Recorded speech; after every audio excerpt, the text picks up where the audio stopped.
All right, let me talk a little bit about my 2023 ZV21. I've actually got this boat for sale right now on Facebook Marketplace, so if you're interested in that, check that out. But I wanted to go through the boat and show you some of the options that I've got in here. Maybe if you're looking at buying the boat, or if you're just looking at things to rig on your own boat, I might give you some ideas on what to put on it. So let's take a little tour of the ZV21. So let's take a look at the outside of the ZV21 here. It is a 21 and change boat, I think 21.7, 21.8 long. Comes in the blue, black, and silver. I do have the stickers for it, and I'd be glad to have those put on by a professional installer if you want that. Some people don't really want the stickers on, so. Comes with a Mercury 350 horsepower Verado, 2023. Everything on the boat's 2023. And then it's also got the Mercury 9.9 kicker, which is what we use for trolling. It's got trim and tilt on it. It's got all the strapping right on it. Super starting really quick. Very nice engine. I actually have in the boat the auxiliary 4-gallon gas tank for the kicker, so it runs off of its own tank, which is nice if you want to add in some kind of additive for ethanol. The trailer comes with deluxe tires on it. These are the low profile tires. They just seem to wear a lot better than normal trailer tires. Lots of lights on it. I do have a spare tire with the bracket underneath, so we're carrying a spare tire. And it's got the steps on it. Very nice steps, 3 steps. It's also got this protectionary roller on these steps so that if you're loading the boat and happen to get a little kiltered, you're not gonna hurt your boat at all. So just a really nice package. Great shape, just had it all detailed. Up front I have PowerPole's new Move trolling motor, 36 volt. This is the PV model, so it's a pivot model. It actually swings down right here on the pivot there. The reason for that is I wanted to get the 72-inch shaft for this deep V boat. This is a titanium shaft, so the nice thing there is when you are pulling in big waves or trying to hold up anchored, this shaft doesn't flex very much. So all of the power is pulling forward. Is very powerful and very quiet trolling motor. I do have the quick release pulpit on here, so if you needed to take it off quickly, just simply slide out a bar and it comes right off. I also have on this the remote display, so I can see the status of the engine from the back of the boat, whether the power is on, because again, this is so quiet you don't even really hear that it's on. Are you in navigation mode? Are you in anchor mode? Anything like that. It also has 2 remotes. Both are rechargeable. The nice thing is on one charge, this is easily going to last a week, maybe even 2 weeks of fishing. And while you're using one, the other one is on the charging cradle, all ready to go when you need it. I do have a Cisco trolling motor brace underneath it. Very easy to use, very slick to use. It comes with a really nice radio on it, Bluetooth capable. It has 2 speakers under the console and then 2 up front. So if you like playing tunes, we got that all set up in the boat for you. The boat does come with 4 really nice Cisco rod holders, all stainless steel. Real infinite adjustments on it. I got 3 mounted on the rail in the back on one side, 3 on the other side, so like for trolling. And then up in front, I've got a rod holder if you're working out of your bow mount position and need a rod holder to, say, put a dead rod. 2 more up there. They're really nice, really durable. Very, very nice stainless steel rod holders by Cisco. Oh, my active target, I've got the really nice Brew City CT360 mount. Right now I've got it swung inside to go in the boat here, and it holds your active target. Let me just quick here swing it outside. So this is the position I have it in when you're actually fishing with it. You can see the active target down on the bottom there. This is actually hooked up to one of my console units, so I can basically stand here with a nice handle here.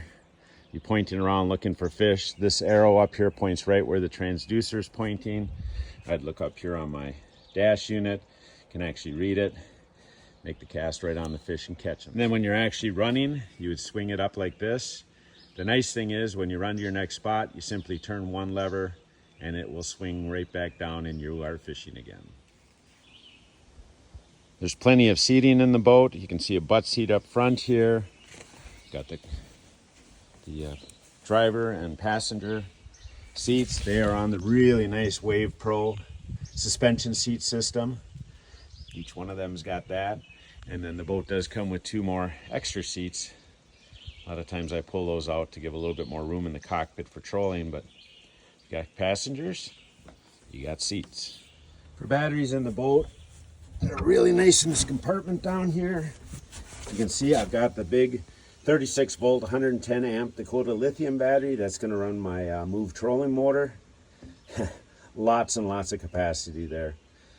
And then I've got 2 conventional batteries in parallel to run accessories, all your electronics. It also starts the big engine.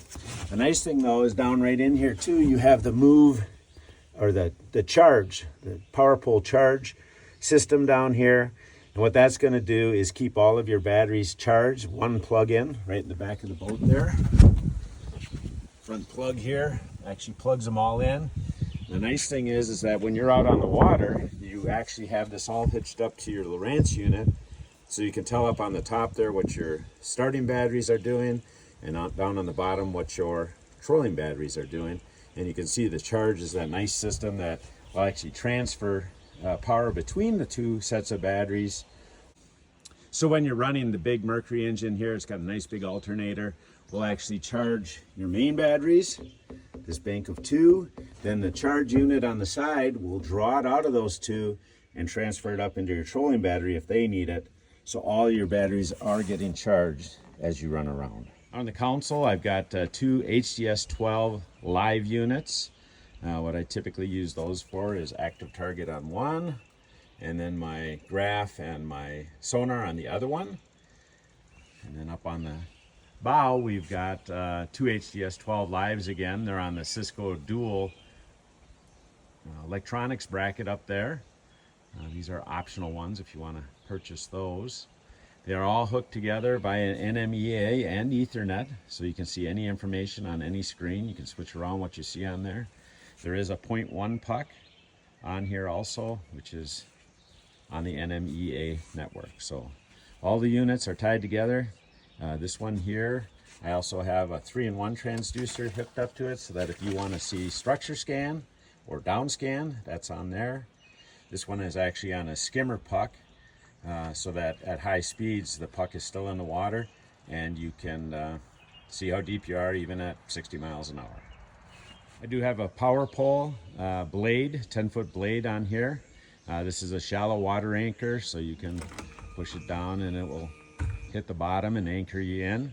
But what we use it more for walleye fishing is, you can see the power paddle on there.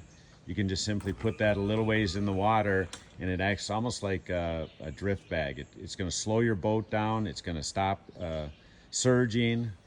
You can tilt it around to different angles. Real easy to take off and on if you aren't using it. So this has both a remote on the console and a remote control that you can have on a lanyard. Boat has got trim tabs on it. The nice thing is it runs from this joystick here.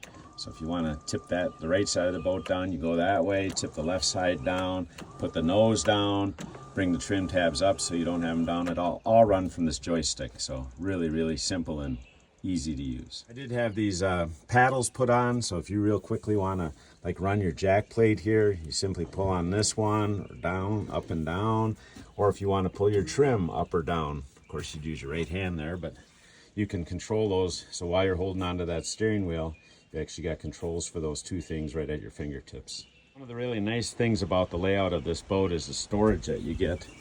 You got a huge rod locker in here. You can hold, I don't know, 20, 25 rods and reels in there. You got a really nice cooler up in front, all insulated. You've got these big storage areas on each side here of the rod locker. This storage area is long enough to fit that paddle, the PowerPole paddle up in there. So about 4 foot up in there, you've got room. You've got a bait well up front. Plumbing, of course, in it. In behind the rod locker, you've got this little storage area that can hold a couple of 360 boxes. You got this console glove box over here. And then you've got these big compartments in the back to hold, these will hold 370 sized boxes in them. There's one on each side of those. You got your live well in here, big live well with all the aeration options in it. And then you got these two big tubs, removable tubs. Not only let you get to any wiring you need to in the back, but also just real durable. So you can put things like, I put my trolling boards back in there, my anchor, my rope, you know, toolbox, heavy things like that. So tons of storage in the ZV21. So there you have it, my ZV21 running with the Mercury engines on the back of it. It's in great shape, just got detailed. Like I said, it's for sale on the Facebook Marketplace if you're interested in that. Otherwise, hopefully I showed you some options that you might want to put on your next boat.